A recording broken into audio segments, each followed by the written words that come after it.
Okay, this is Thursday, July the 16th or so. I've mentioned this before, but my cucumbers have just absolutely went nuts here and overwhelmed my melons, my cantaloupe and watermelon. So what I'm going to do is just go right through this area right here and cut off the cucumber vines with hopefully not doing too much damage to the melons. Well, let's get started and see how this little project goes. I've not really been looking forward to it, and it's something I should have done a long time ago. So let's see how it works anyway.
Okay, at first I was trying to take the, I just wound up getting a few snippets out of it, but I was trying to take the slow meticulous route at first, but that wasn't working too good, so I just went through and just basically snipped off absolutely everything through here because it's 90% of this was the cucumbers that I was snipping off. Any other way would have just taken forever, and as you can see, I have still got like 3 tons of cucumbers, and it was just killing my melons. That's just all there was to it. So had to do something. I should have done something a long time ago, but yeah, what I'll do now is just wait a day or two, and then as these vines over here on the left die off, then I can more easily, you know, tell which ones to pull on out of there.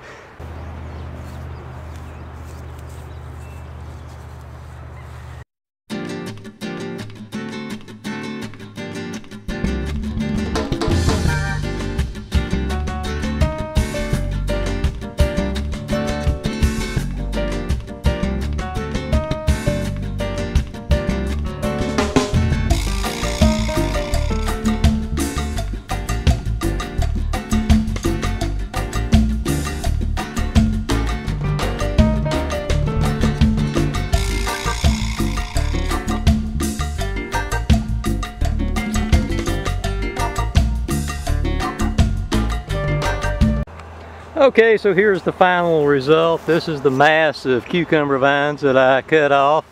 That was overwhelming my melons, and this is what I wound up with here.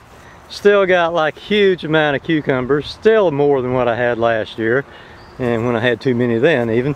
And here's my melons. Now I'm not going to say that none of my melons didn't take any friendly fire during the whole process, because they did. I've mostly pulled all the snippings out of here from my cucumbers, but I'm sure there's still a dead thing or two. And yes, the Mexican bean beetles do frequent other things besides beans. Hey, Beanie. And he's a goner. Okay, so yeah, I'm hoping I didn't do too much damage here, because I've got some kind of nice watermelons started here. Hopefully I didn't disturb these particular vines too much. I might have that one, I don't know. But there's one there, and I don't think that's my biggest one. Let's see where my biggest melon is here. Oh yeah, way down here. This is the one I've shown already, and as you can see, this thing is getting rather large, because they're kind of a dwarf type of watermelon anyway. So maybe since I've gave them a little bit of breathing room up there, things will go a little better now. Okay, bye everybody. Okay, I'm down here at my compost pile, which you guys haven't really seen too much of, but it's coming along rather nicely. It doesn't heat up like most people's does, but things eventually will decompose in it. There's all kind of weeds down here. But this is all of the squash vine remnants here. Actually, it's about as big a pile as my compost pile, but of course that'll reduce down to near nothing really, and ultimately. Just look at all the blooms on there, all the poor little cucumbers that never saw the light of day. But anyway, I've got 40 million cucumbers left. I've got ants crawling around on my camera too. But anyway, let's incorporate this into this.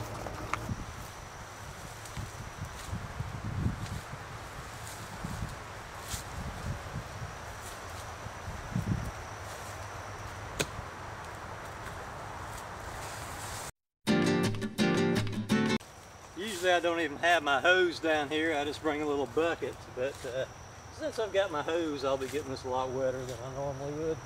You don't usually need it this wet, but we're in a drought and I don't get down here with a hose and wet it that much.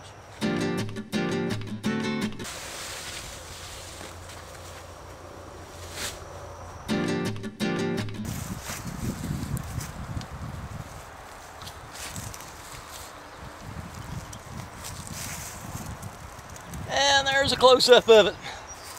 Good stuff. Lots of worm activity on it. You don't really see it right now, but trust me, there is.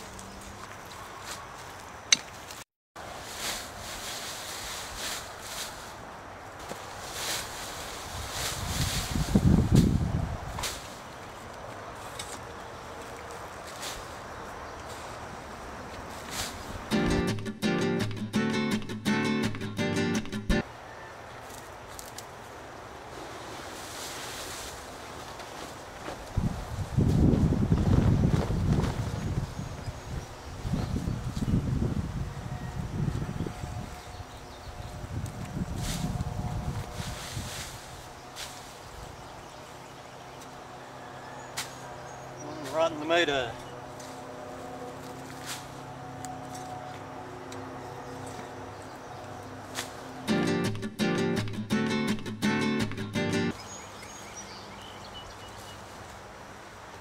And I usually like to leave just a little bit of mulch here where I will be putting, you know, I just go from here to here, from here to here with the piles.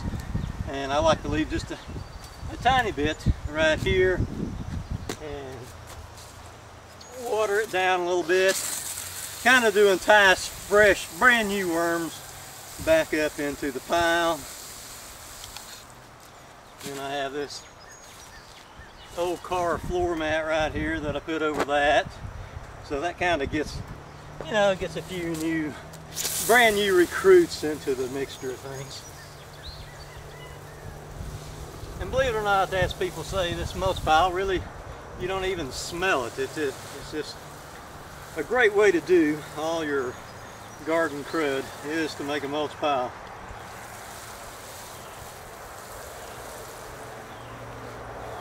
I'm sure it'll be next season before I'm able to utilize any of this in the garden, because I shall be adding and adding to it all summer long.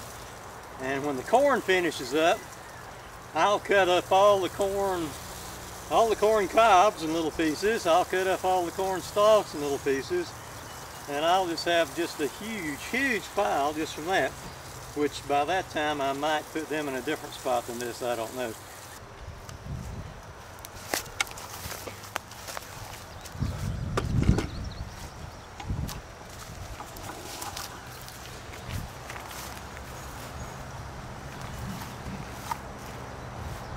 And these of course are the beans which I replanted, and they're doing just really good. They were of course underwater, but now they're looking good. I've got the fencing from around them that was protecting them, and some of them have already started climbing, and this one here has climbed up probably about 18 inches or so. But I was really being careful about not watering them from the top, because it's always better when you can to do bottom watering rather than top watering.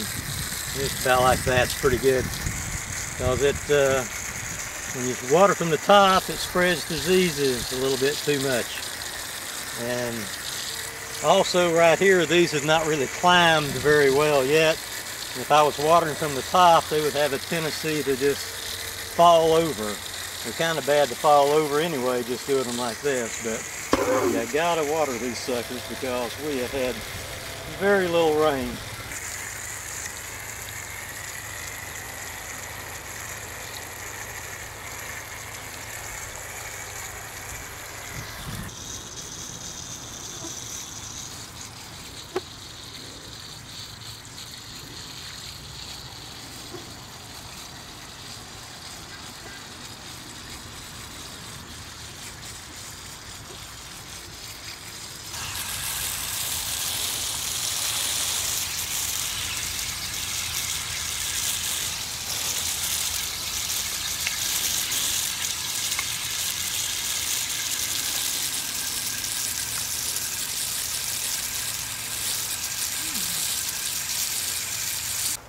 And believe it or not, this weed that you see growing kind of at the base of these beans here, I don't know, it spreads quite a bit, but it's not really overly invasive. So I come through here and anything that looks like it's gonna like grow real tall, I pull it up. But I don't know what this is, but it just sort of spreads along the ground and not all that rapidly. So it's something I just leave here for a ground cover. It kind of, you know, protects the soil from erosion a little bit, and it keeps other weeds from, you know, more obnoxious weeds from growing. So ever what this actually is, show it right here. I just let it grow. I just I even watered it here today to make it spread just a little bit better, because it's not something that that's gonna grow and really strangle my beans or anything.